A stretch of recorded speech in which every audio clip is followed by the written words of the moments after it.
Notícias da Igreja Católica.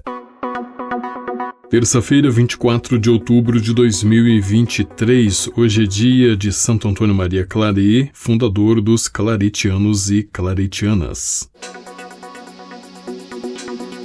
Papa diz em rede social: não se acostumem com as guerras, são gravíssimos horrores contra Deus e o homem. Reportagem de Salvatore Cernuzio, da Cidade do Vaticano, para o Vatican News. Horrores, gravíssimos horrores, contra Deus e contra o homem. Assim são as guerras para o Papa, que volta a condenar os conflitos que estão ocorrendo no mundo e que no domingo, depois do Ângelus na Praça São Pedro, reiterou como já havia definido: são uma derrota. Ontem o Papa fez isso no X, por meio de sua conta @pontifex em 9 idiomas, onde se lê: não devemos habituar-nos à guerra, a nenhuma guerra. Não devemos permitir que nosso coração e nossa mente fiquem anestesiados face à repetição destes gravíssimos horrores contra Deus e o homem. Um novo enésimo apelo, portanto, este do Papa, que se junta às denúncias expressas desde o início do pontificado e reiteradas com maior vigor nos meses da agressão russa na Ucrânia e agora com as tensões no Oriente Médio junto ao agravamento de ataques e violência. Um incômodo que o pontífice também compartilhou no telefonema que fez no domingo ao presidente dos Estados Unidos, Joe Biden, recentemente em visita a Israel, no qual foi reiterada a necessidade de individuar caminhos de paz. E à luz da turbulência que o mundo está testemunhando, as palavras do Papa contra a guerra no também livro Non Sei Solo, Você Não Está Sozinho, Desafios, Respostas, Esperanças. O livro entrevista é assinado pelos jornalistas Francesca Ambrogetti, ex-diretora da ANSA na Argentina, e Sérgio Rubin, do jornal El Clarín. O livro já havia sido publicado em fevereiro na Argentina com o título El Pastor, o Pastor. Amanhã a edição italiana estará nas livrarias com a editora Salani. No início do meu pontificado, afirmei que estávamos vivendo uma terceira guerra mundial em pequenos pedaços. Depois afirmei que esses pedaços tinham aumentado gradualmente e agora acho que é tudo um grande pedaço, disse o Papa em um trecho da entrevista divulgada pela agência ANSA. Eu ainda acredito que é uma enorme tragédia ter perdido a memória da Segunda Guerra Mundial. Certa vez, observando os governantes dos países que participaram do conflito durante uma comemoração dos desembarques na Normandia, achei que eles deveriam chorar. Só ali morreram quase 30 mil pessoas. A guerra é o resultado de uma série de loucuras, finalizou o Papa. Notícias da Igreja Católica. A guerra, cada guerra que há no mundo, penso também na martirizada Ucrânia, é uma derrota. A guerra é sempre uma derrota, é uma destruição da fraternidade humana. Irmãos, parem, pediu o Papa Francisco depois da oração do Ângelus deste domingo 22 de outubro. Mais uma vez o meu pensamento dirige-se para o que está acontecendo em Israel e na Palestina, disse o Papa Francisco. Estou muito preocupado, entristecido, rezo e estou próximo a todos aqueles que sofrem, os reféns, os feridos, as vítimas e a seus familiares. No sábado 7 de outubro de 2023, o Hamas lançou uma invasão a Israel, matando mais de 1.000 israelenses, a grande maioria deles civis. Em resposta ao ataque, Israel declarou estado de guerra e contra-atacou o grupo terrorista na faixa de Gaza com uma mobilização militar em grande escala, enviando tropas e lançando ataques com mísseis contra alvos do Hamas. O Papa disse também que penso na grave situação humanitária em Gaza e lamento que o hospital anglicano e a paróquia greco-ortodoxa tenham sido atingidos nos últimos dias. Renovo meu apelo para que sejam abertos espaços, que a ajuda humanitária continue a chegar e que os reféns sejam libertados. O Papa Francisco também lembrou que, para sexta-feira, 27 de outubro, convocou um dia de jejum, oração e penitência. Naquela tarde, às 18 horas, em São Pedro, teremos uma hora de oração para implorar a paz no mundo, disse Francisco. Notícias da Igreja Católica. O Papa Francisco e o presidente dos Estados Unidos, Joe Biden, falaram por telefonema na tarde de domingo para discutir os últimos acontecimentos em Israel e Gaza, segundo um comunicado da Casa Branca. A sala de imprensa da Santa Sé disse que o telefonema durou cerca de 20 minutos e se concentrou em situações de conflito no mundo e na necessidade de identificar caminhos para a paz.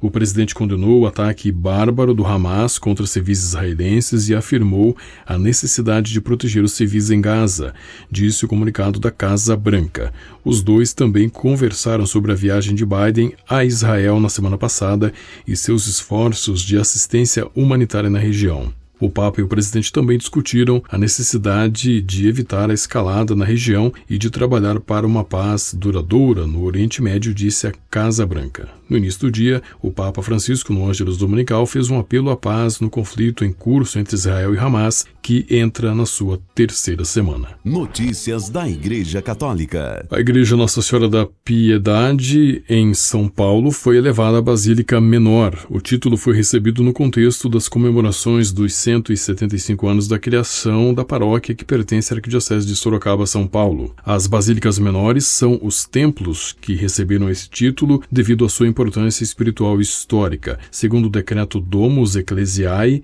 da então Congregação para o Culto Divino e a Disciplina dos Sacramentos, atual dicastério, que contém as normas para a concessão do título de Basílica Menor, existem algumas igrejas dotadas de uma especial importância para a vida litúrgica e pastoral que podem receber do Sumo Pontífice o título de Basílica Menor, mediante o qual vem expresso um particular vínculo com a Igreja de Roma e com o Sumo Pontífice. Segundo a Arquidiocese de Sorocaba, o projeto para a elevação da Igreja de Nossa Senhora da Piedade à Basílica Menor teve início após a aprovação do arcebispo Dom Júlio Endi Acamine e do Conselho de Presbíteros da Arquidiocese. Em seguida, teve o consentimento da CNBB, em agosto de 2022. Em setembro do mesmo ano, o Dicastério para o Culto Divino e a Disciplina dos Sacramentos aprovou a abertura do processo.